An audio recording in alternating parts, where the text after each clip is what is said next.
Hey, shalom bien-aimés. Nous sommes dans la joie une fois de plus de vous avoir. Nous aimerions partager avec vous une fois de plus une pensée que nous trouvons dans Genèse chapitre 13. Mais avant de vous donner le verset autour duquel nous allons parler, j'aimerais partager avec vous une anecdote. Alors nous avons deux amis qui sont en train de marcher. Ils se retrouvent au coin de deux avenues devant une très belle propriété, une grande maison. L'un d'eux dit à son ami, dans cette maison, si on pouvait me prendre comme domestique, en tout cas je ne manquerai de rien. Il y aura la mayonnaise, il y aura le ketchup, il y aura la margarine, il y aura le pain, il y aura le lait. Je ne manquerai de rien. Je serai dans l'abondance. Et l'autre qui regarde la même propriété, il dit, si cette maison était la mienne, je te prendrais effectivement pour domestique. Parce que j'ai besoin d'un domestique comme toi. À la lumière de cette histoire, lorsque je regarde de très près et je réfléchis, je me pose la question, comment l'homme peut tomber de si bas? Comment l'homme peut tomber de si bas? Deux individus, une seule vue, mais deux pensées différentes. Et la Bible déclare, tel l'homme pense, tel il est. Tu y es ce que tu penses, bien-aimé. Et j'aimerais partager avec vous cette pensée autour d'un thème, la puissance du choix. Retenez bien ceci, bien-aimé. C'est que le choix fait l'homme. Le même choix défait l'homme. Ce que vous êtes a été déterminé par le choix que vous avez fait dans le passé.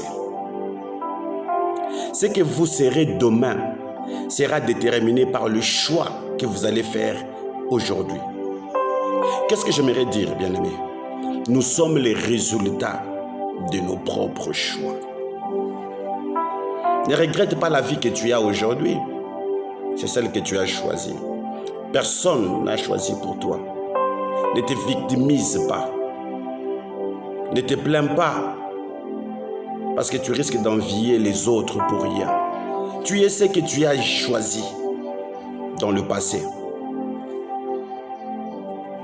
La vie que tu as, les niveaux d'études que tu as, le niveau social que tu as, le mariage que tu as, le travail que tu as, ton quotidien, tu l'as choisi.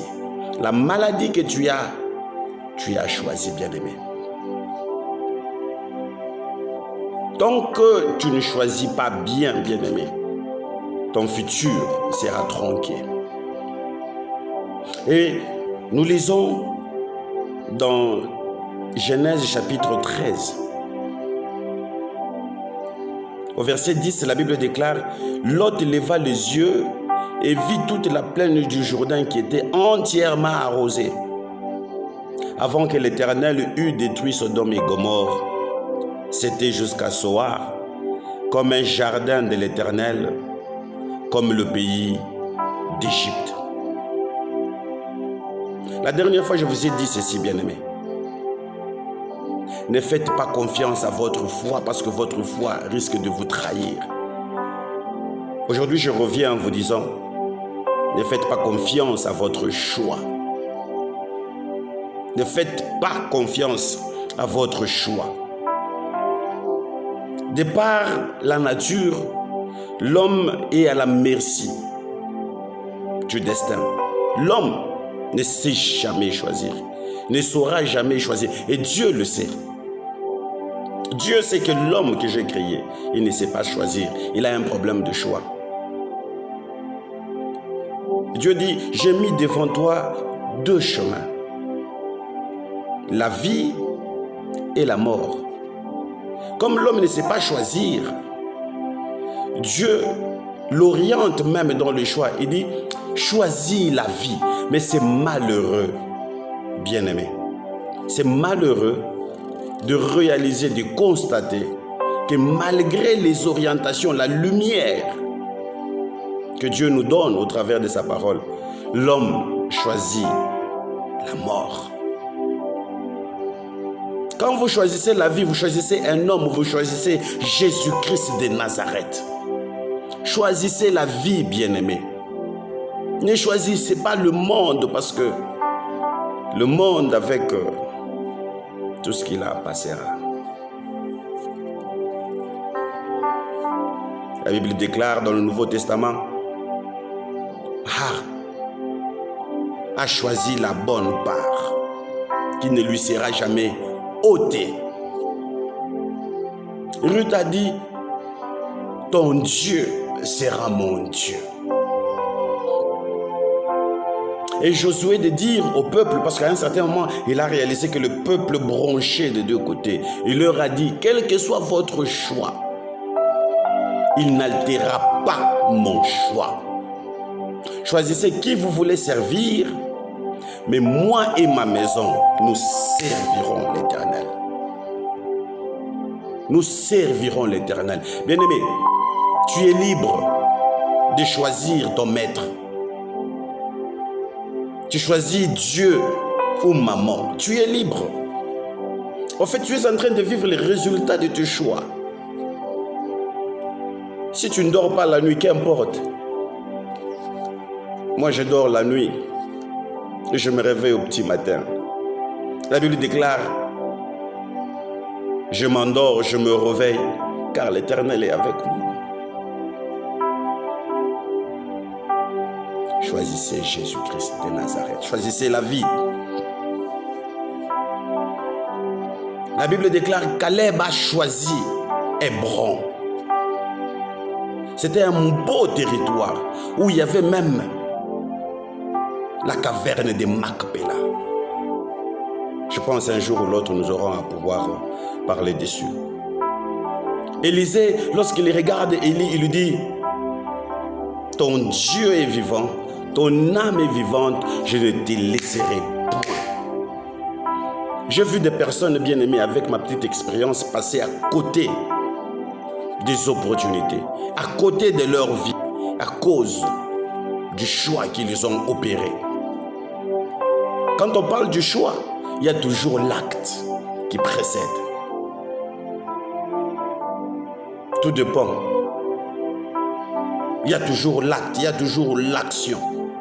Il y a le choix du conjoint, il y a le choix du travail, il y a le choix de la vie, il y a le choix de l'éducation. Tu as choisi ce que tu as voulu.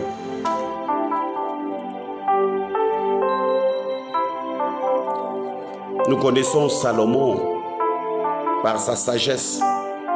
Nous connaissons David par ses psaumes. Nous connaissons Daniel par ses visions, par ses songes, aussi par ses interprétations, tout comme Joseph. Nous connaissons Pierre par son zèle, mais aussi nous connaissons Moïse par son choix héroïque. La Bible déclare, il refusa d'être appelé fils de la fille de Pharaon. Il refusa, c'est un choix. Et lorsque nous revenons dans notre texte, la Bible déclare, Lot a choisi pour lui-même. Il a choisi pour lui-même. La première des choses que j'aimerais dire ici, si vous pouvez effectuer votre choix, faites-le.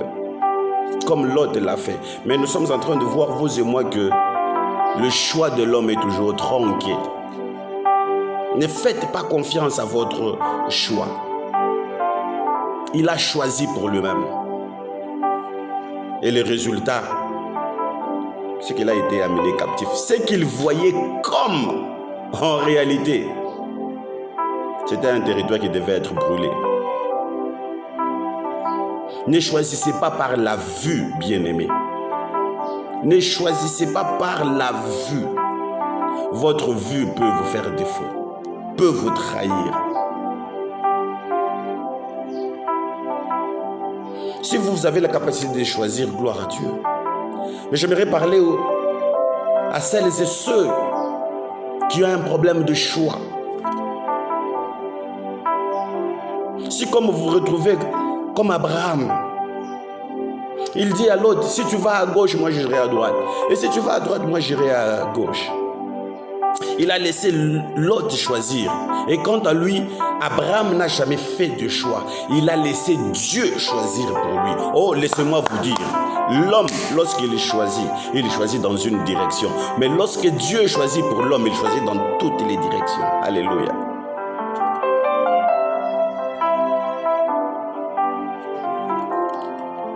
La Bible déclare, au verset 14, l'Éternel dit à Abraham, après que Lot se fut séparé, dit, lève les yeux.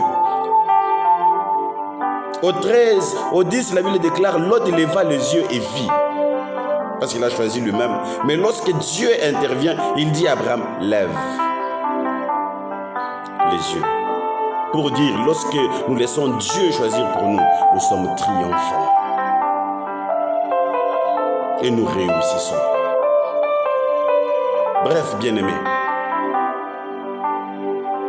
laisse Dieu choisir pour toi. Laisse Dieu choisir pour toi ce mari. Laisse Dieu choisir pour toi cette femme. Laisse Dieu choisir pour toi ce travail. Laisse Dieu choisir pour toi ces affaires. Parce que lorsque Dieu choisit pour toi, il te réserve toujours le meilleur. Parce que notre Dieu nous connaît. Laisse-moi te donner ces petits conseils, bien-aimé, quels que soient les choix que tu vas faire. Ne laisse pas que ta vie passe à côté. Jésus-Christ est la vie. La Bible déclare, il est le chemin, il est la vérité, il est la vie. Tu peux passer à côté de toutes ces choses, mais ne passe pas à côté de la vie. Lorsque quelqu'un choisit Jésus, lorsque Jésus entre dans sa vie, Jésus lui donne, lui accorde même ce qu'il n'a pas choisi. Pourquoi? Parce que nous laissons Jésus choisir pour nous. Moi, j'ai choisi Jésus. Ma famille a choisi Jésus. Et toi, bien-aimé, que ce message t'aide à choisir et à compter sur Dieu. Que Dieu te bénisse.